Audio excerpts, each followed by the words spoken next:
Hello guys, I hope you all will be fine. So आज ये जो session में आपके लिए लाया हूँ ये डाउट क्लियर सेशन है रिगार्डिंग जेकेएसएसबी पटवारी पेपर।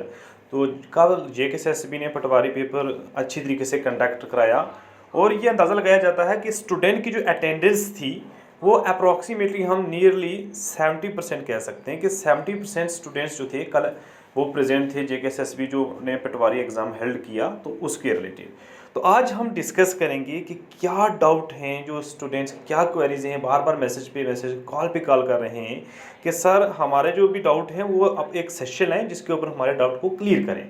तो आज ये सेशन स्पेशल उस स्टूडेंट के लिए है जिनको डाउट लगता है किसी भी सेक्शन के अंदर।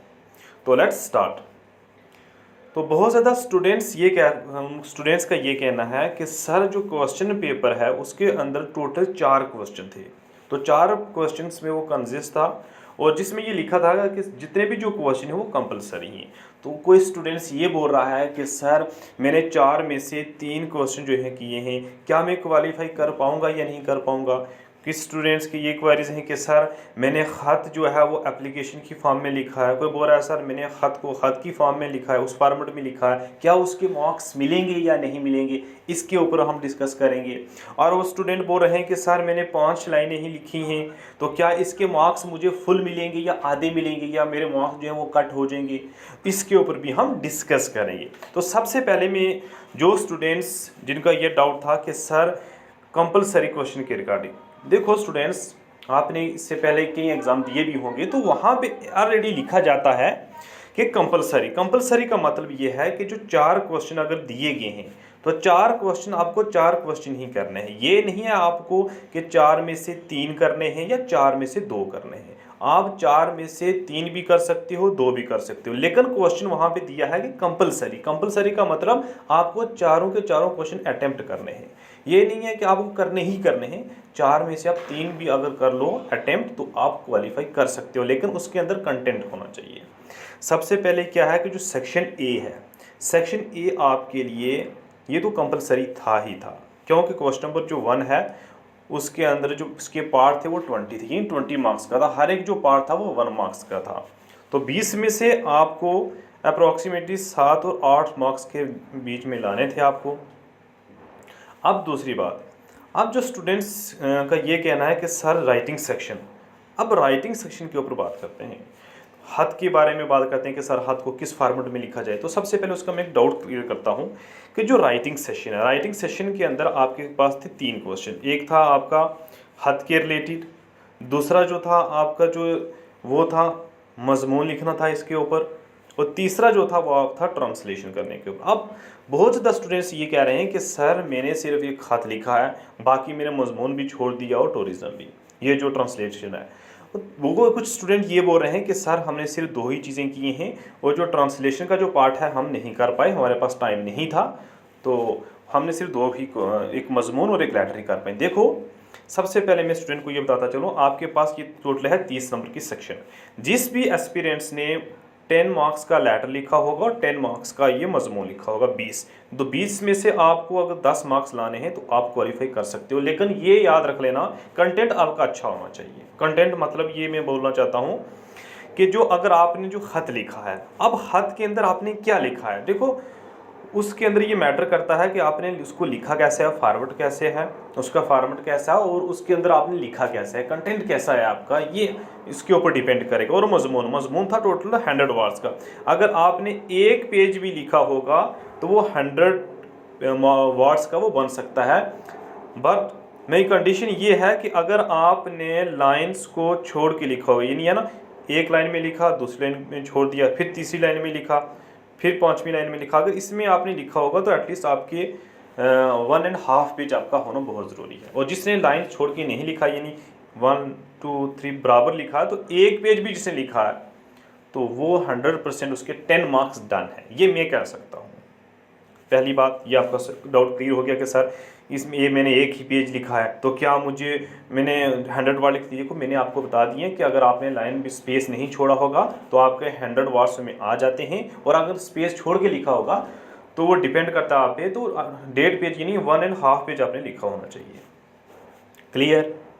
अब बात आती है यहाँ पे हद की।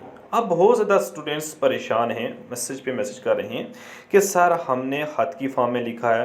कोई स्टूडेंट बोल रहा है नहीं सर एसएचओ को तो एप्लीकेशन लिखते हैं, एसएचओ को तो दरख्वास्त लिखी जाती है, तो सर हमने तो दरख्वास्त लिखी है। देखो स्टूडेंट्स, माय डियर एस्पिरेंट्स, यहाँ आपने कभी ना कभी 10th तक आपने उर्दू जो है वो पढ़ा ही होगा। जो पटवारी का एग्ज़ाम देने के लिए आया है उसने तो उर्दू को पहले टच तो किया ही किया होगा।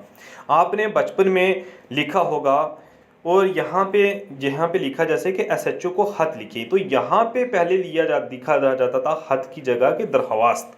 एसएचओ को एक दरख्वास्त लिखें तो वहाँ पे स्पेसिफिक मेंशन किया जाता है कि दरख्वास्त लिखें। वो स्टूडेंट्स जिनका ये डाउट था कि सर ख़त तो दरख्वास्त लिखनी पड़ती है या ख़त लिखनी, देखो अगर यहाँ पे इन्होंने मेंशन किया होता दरख्वास्त तो आप दरख्वास्त के फॉर्मेट में लिखते। यहाँ पे ऑलरेडी इन्होंने मेंशन किया है ख़त, तो आप ख़त की फॉर्मेट में लिखोगे। और जो स्टूडेंट जिन्होंने दरख्वास्त की फॉर्म में लिखा है उनके मार्क्स जो हैं 1 से 2 या 3 मार्क्स आपके कट हो सकते हैं। बाकी आपके जो बॉडी के अंदर जो लिखा है वो आपके मार्क्स नहीं कट होंगे। वो भी डरे ना, वो भी ज़्यादा से ज़्यादा ये ना कहें कि हमारे मार्क्स नहीं मिलेंगे। मैंने बोला 2 से 3 मार्क्स आपके कट हो सकते हैं, अदरवाइज आपका फॉर्मेट जो बॉडी स्ट्रक्चर लिखा है वो ठीक होना चाहिए। अगर 10 मार्क्स का है तो जिन्होंने ख़त की फॉर्म में लिखा है 10 में से 7 और 8 की मार्क्स की फॉर्म में आपको मार्क्स मिल सकते हैं। अगर अच्छी तरीके से लिखा है कंटेंट तो 10 के 10 मार्क्स भी आपको मिल सकते हैं। और उसने जिन्हें एप्लीकेशन की फॉर्म में लिखा है तो उनको 6 से 7 मार्क्स मिल सकते हैं। तो घबराने की कोई ज़रूरत नहीं है। आपने अगर शुरू से चलो नहीं कुछ लिखा, जिसने एप्लीकेशन की फॉर्म में लिख दिया या ख़त की फॉर्म में लिख दिया, तो बॉडी स्ट्रक्चर आपका अच्छा होना चाहिए, वो कंटेंट उसके अंदर अच्छा होना चाहिए। 6 से 7 मार्क्स आपको आराम से मिल जाएंगे। तो बाकी बात रही, मैंने आपको बोला कि जो एस्से है तो एस्से के बारे में बात की, तो अगर जिसने भी 1 पेज लिखा होगा तो लाइन स्पेस नहीं देके तो मैं गारंटी देता हूँ उसके मार्क्स 10 या 7-8 मार्क्स भी आ सकते हैं। तो आपको घबराने की कोई ज़रूरत नहीं। कोई स्टूडेंट बोल रहा है सर हमने सेक्शन 20 में से सिर्फ 2 ही किए हैं, एक एस्से किया है और एक लेटर किया है, तो तीसरा हम नहीं कर पाए तो मैं एलिजिबल नहीं होगा। वो ऐसा कुछ नहीं है। आपको दूसरे सेक्शन के अंदर अटेम्प्ट करना ही करना था, या तो 3 के 3 करते या 3 में से 2, क्योंकि आपको 10 मार्क्स लाने हैं। जिसने एक भी किया होगा, याद रख लेना, जिस भी एस्पिरेंट्स ने अगर एक ही अटेम्प्ट किया होगा, चाहे लेटर, चाहे आपने ये मजमून, और चाहे आपने ये जो किया होगा टूरिज्म का यही ट्रांसलेट करना, इसमें से किसी ने भी अगर एक किया होगा वो भी क्वालिफाई कर सकता है। कैसे क्वालिफाई कर सकता है? जिसने अगर ख़त अच्छी तरह लिखा होगा, उसके अंदर कंटेंट अच्छी तरह लिखा होगा, उसको 10 मार्क्स भी मिल सकते हैं। जिसने मजमून अच्छी तरह से लिखा होगा उसको भी 10 मार्क्स मिल सकते हैं। किसी ने भी अगर जो इनमें तीनों में से एक भी लिखा होगा उसको 10 मार्क्स भी मिल सकते हैं। और आपको क्वालिफाई होने के लिए सेक्शन के अंदर 10 मार्क्स ही चाहिए।